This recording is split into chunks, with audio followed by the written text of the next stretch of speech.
huli nilang pusit Bacoor, pusit Cavite yan. Ito yung tinatawag nilang pusit lumot. Oh.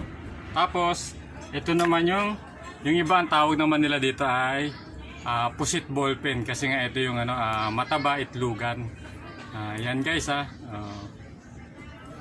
yan. Guys, itong huli nila guys, sa laot kasi merong namamakyaw. Nakabenta na po sila ng mahigit 4 na kilong pusit. Bali, itong uwi lang nila ay yung pang-ulam.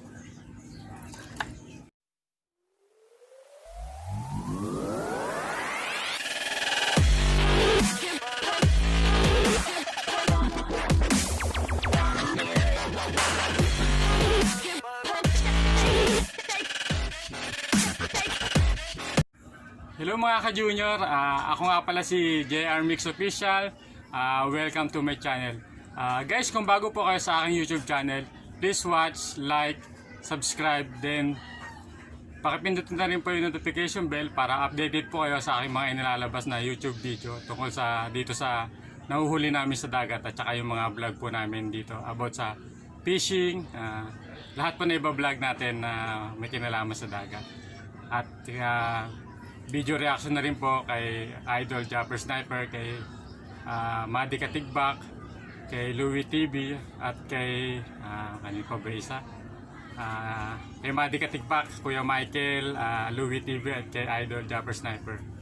Tara guys, simulan na natin.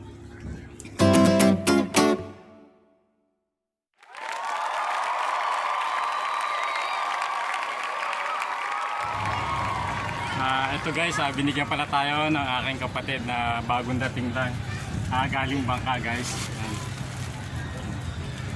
Meron tayong pananghalian, pusit, isda, alimasag at saka hipon. Yan guys.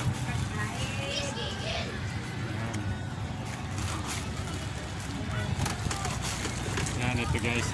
Ito yung huli nila yan. Yung bangka na nasa hulihan. Mga ka-junior, nandito na po tayo ngayon para ipakita ko po sa inyo yung huli ng aking kapatid ngayong umaga. Guys, ito po yung huli nila sa laot.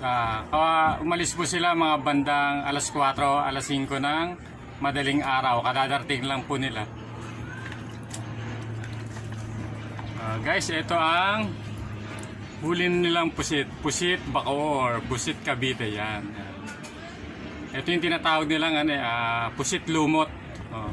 Tapos ito naman yung iba ang tawag naman nila dito ay pusit ballpen kasi nga ito yung mataba itlugan. Yan guys yan. Guys, itong huli nila guys, sa laot kasi merong namamakyaw. Nakabenta na po sila ng mahigit 4 na kilong pusit. Bali, itong uwi lang nila ay yung pang-ulam. Ito nga pala guys, yung huli ng aking kapatid galing laot. Ito guys, ayan. Meron na po tayong pang-ulam. Ayan guys. Guys, huli po nila to sa traditional fishing. Ayan. Ayan guys. Ito guys, yung inaano na pang-adobo. Yan, may pang-adobo na tayo.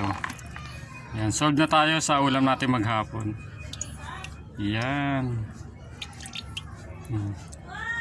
Bali, itong natitira na lang po, pang-ulam na lang po to. Nakabenta na po sila sa laot. Yan. Nakabenta na po sila ng mahigit 4 na kilo. Yan guys, yan. Yan po ang ating ulam ngayong tanghalian. Adobong pusit.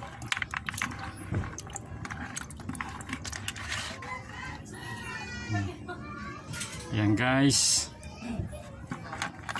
Pwede siyang adobo, pwedeng pinirito.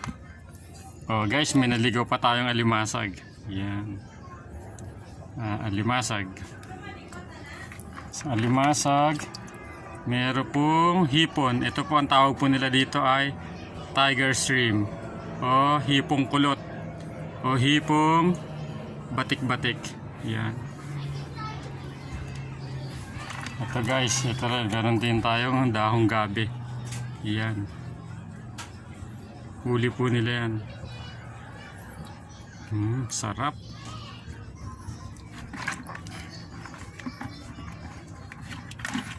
Ito guys, yan.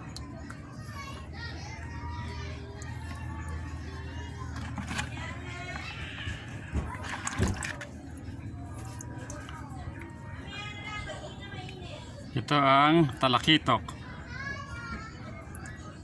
Ayan, di ba?